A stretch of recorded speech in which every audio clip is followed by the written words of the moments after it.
Hi everyone! You might remember that about a year ago, in the autumn of 2021, there was this tag going around where we all had to make or share our bucket list of 10 books that we want to read during our lifetime. 10 big books that we want to have read before we kick the bucket. And I too made one. I linked the video for you. And I thought it would be interesting to film a follow-up. Not least because we also had to make a pledge that we would have our audience vote for 2 books that should become our priority and that we should try and read until the end of the year 2022. So I'm going to go through the list with you and tell you what I've read, what I haven't read, and what my feelings are about the books on this list. And maybe, just maybe, it will turn out that this list wasn't the best one. It might have seemed like a good one to me when I made it, but maybe it doesn't do so anymore. Okay, so here we go. And we're off to a good start because book number 1 on my list was Pale Fire by Vladimir Nabokov. And I have read this one, and it was even one that my audience voted for, and I absolutely loved it. Best book that I've read this year, probably one of the best books that I've ever read. No, quite definitely one of the best books that I've ever read. More about it in a later video. Book number 2, Midnight's Children by Salman Rushdie. Honestly, I should just forget about this one. I've started it twice, put it down again twice, and you know, if it happens a third time, it happens. If it doesn't, it doesn't. At this moment, for reasons that I think you can easily imagine, I'm more interested in the satanic verses anyway. So this is going, if I were to make another long time TBR, this would take Midnight's Children's place on it. Book number 3 was Imagica by Clive Barker. Definitely still very curious about this one. However, I can only read a big fat fantasy novel like this about every other year or so, and I suspect that for some time other big fat fantasy books will take precedence because they are parts of series and I don't want to forget about the context. So Imagica will have to wait for a few more years, but this is a long-term project anyway. Book number 4 was The Bell Jar by Sylvia Plath, and at this point I don't really care if I read it or not. I don't care either way. Book number 5, The Unconsolid by Kazuo Ishiguro. Definitely still want to read this one, however, I'm more interested in Clara and the Sun at the moment. If I've read both of these, I will have read everything that Kazuo Ishiguro has published so far. But I think The Unconsoled will always be on the back burner, and who knows, maybe he'll publish another book before I get to The Unconsoled. This way, to see it in a positive light, I will always have an unread Kazuo Ishiguro on my shelves. Book number 6, Arctic Dreams by Barry Lopez. I haven't been in the biggest non-fiction reading mood this year, but definitely still want to read this one. More about this one later. And the last 4 numbers were all not individual works, but bodies of work. Number 7 was the Aubrey Maturin series by Patrick O'Brien. So Master and Commander and its sequels. I think there were 21 books in total, or 20 and a half books in total. I actually came close to picking up book number 6, The Fortune of War, in the summer. This would be the next book in the series that I have to read. Came close to picking it up, but didn't. And for me, this is a series to be read in the summer, so it will have to wait until at least next summer. book or books number 8 were Cormac McCarthy's work, and I have actually read a book by Cormac McCarthy this year, All the Pretty Horses, the first book in the Border trilogy, one of his earlier works, and it was amazing. All in all, I loved it. And this list has turned out to be responsible for a good percentage of the books on my best of 2022 list. Number 9 was John le Carré's work, and I have actually read a book by John le Carré this year, Tinker Tailor Soldier Spy. I've read part of it, and honestly, I think I'm done with this author now. Tinker Tailor Soldier Spy was absolutely too realistic for its own good, and once more, the female character was absolutely atrocious, and I just don't have time for this kind of bullshit. And I still have some books of his on my shelves, all of which I found in little free libraries, so I didn't pay for them, so that's good. I might yet give him another chance and read A Perfect Spy at some point, but I don't know, maybe I'll put them back in the little free libraries. I'm not sure at this point. And number 10 was the work of James Herriot, the Yorkshire vet who wrote All Creatures Great and Small, heavily autobiographically inspired stories about veterinary medicine in Yorkshire. And his work, or one of his books, a pick of my choice, was actually one of the books that was voted for by the audience, but I didn't end up reading one of his books this year. And at this point, it's like with Midnight's Children or The Bell Jar, I don't really care if I ever read another book by James Herriot or not. I'm not against it. I still think I would enjoy reading a book by him, but I don't really care. It's not really something that is on the list of things I want to do before I kick the bucket. And see, this is why I don't usually make precise TBRs or reading lists like this. They tend to become obsolete for me very quickly when my priorities change, my interests change, and I honestly just forget what seemed so very interesting or urgent about these books when I made the list. However, it's nice to have goals, isn't it? So I thought I'd make a new one, and one that was probably a bit more prudently assembled, or at least that's what it seems like to me at this point. I thought that instead of picking actual books, I'd go with the theme of the last 4 numbers on my first list and pick authors whose oeuvre I want to work through. They will all be authors that I have read before and I know that I like or love even and admire. And some of the authors from my first list have made it onto this second list, which I'm going to go through with you in a minute. So this list of 10 authors is also kind of a tentative TBR for the year 2023, because I have picked one book for each author that I think I'm going to read next, or that at this point at least I am most interested in. For most of these authors, I have a couple of books by them on my shelves because I know them and I love them, and I have the urge to gather all the books by them that I can find on my shelves.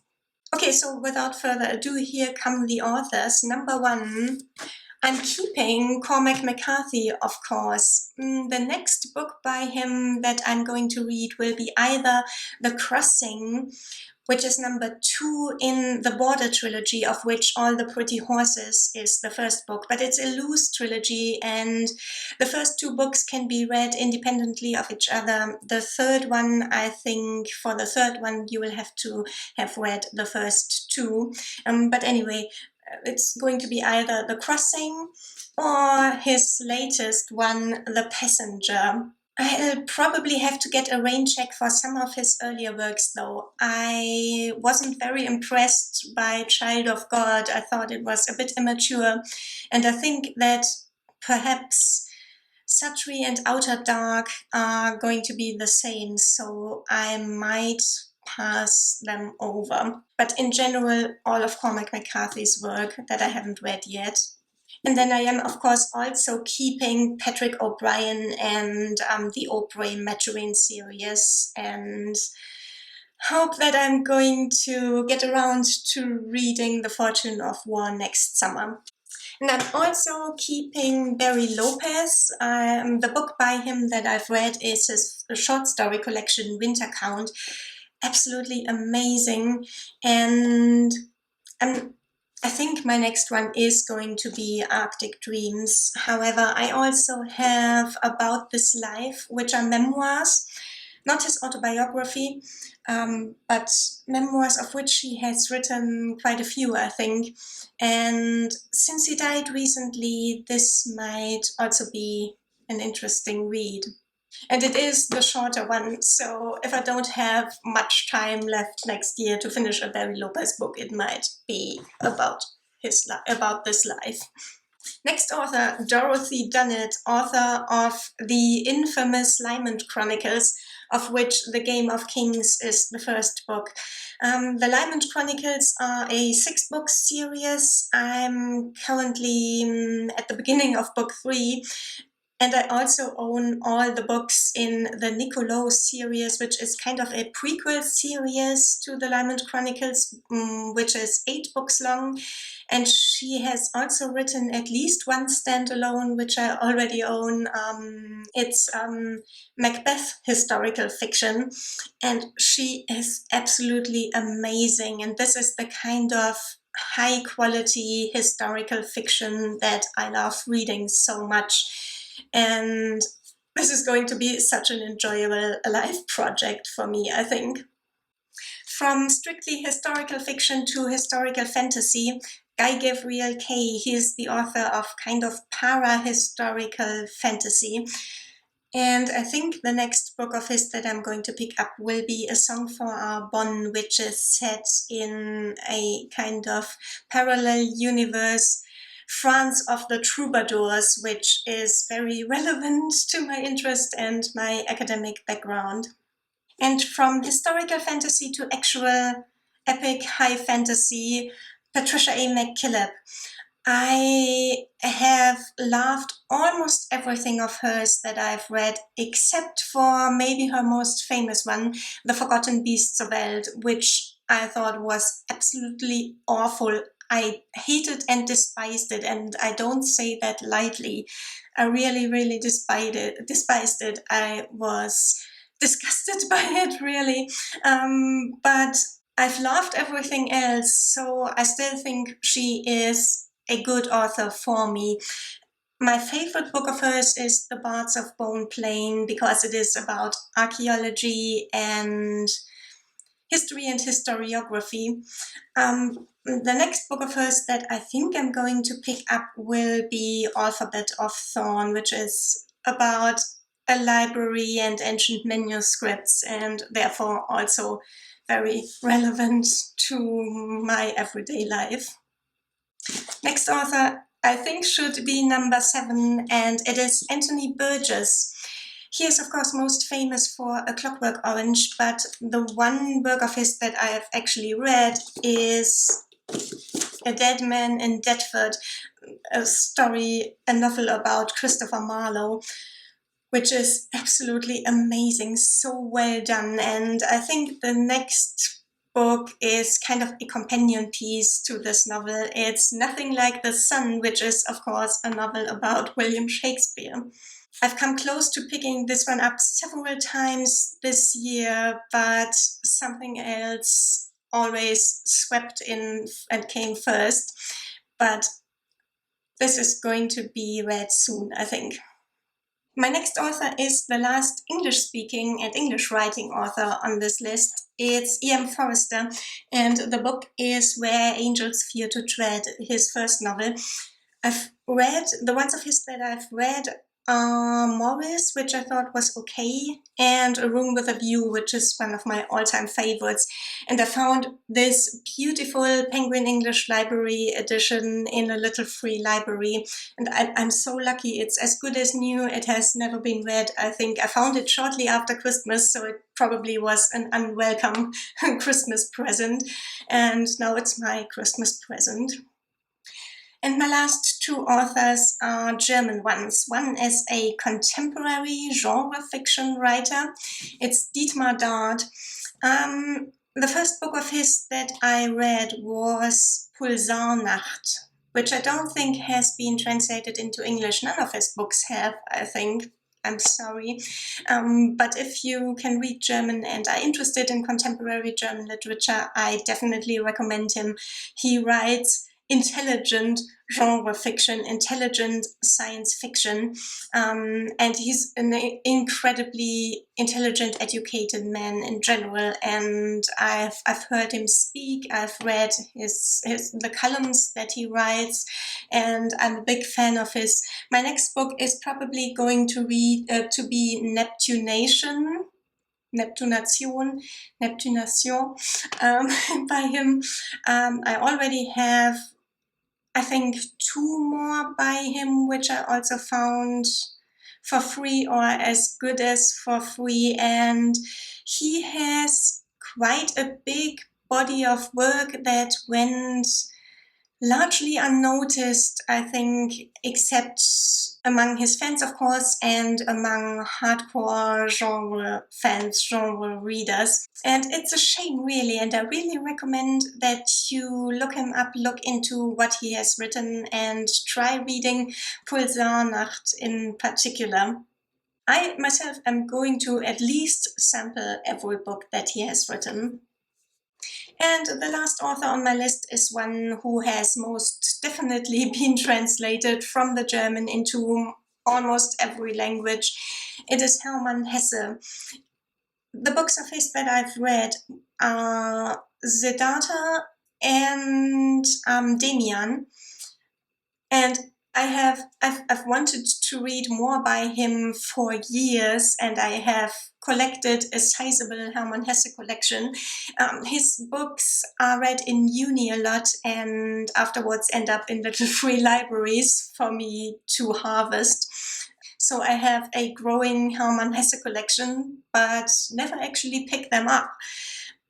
So this is definitely one of my goals for 2023.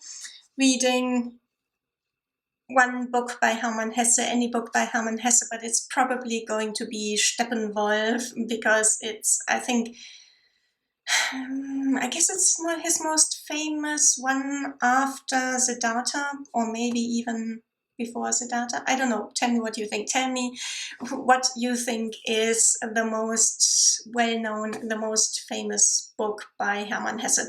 Novel, novella, or even short story. So this is it, my new bucket list and my unofficial TBR for 2023. However, if you have read these authors and you think that there is another book by one of them that I should pick up first instead of the one that I mentioned, then please do tell me in the comments that you think that there's another book which is worth my attention more. And I'd also like to know what some of your bucket list authors are, authors that you admire and whose oeuvre you want to work your way through in the course of the years, and maybe this way I'll find some new to me authors. But I'll see you again before the year ends, hopefully, or maybe early on in the new year with my list of best books of 2022, which I've already spoiled you for in this video, but I hope you'll still watch it because there are a couple of really, really amazing books on this list. I'll see you again soon with that video. Bye guys!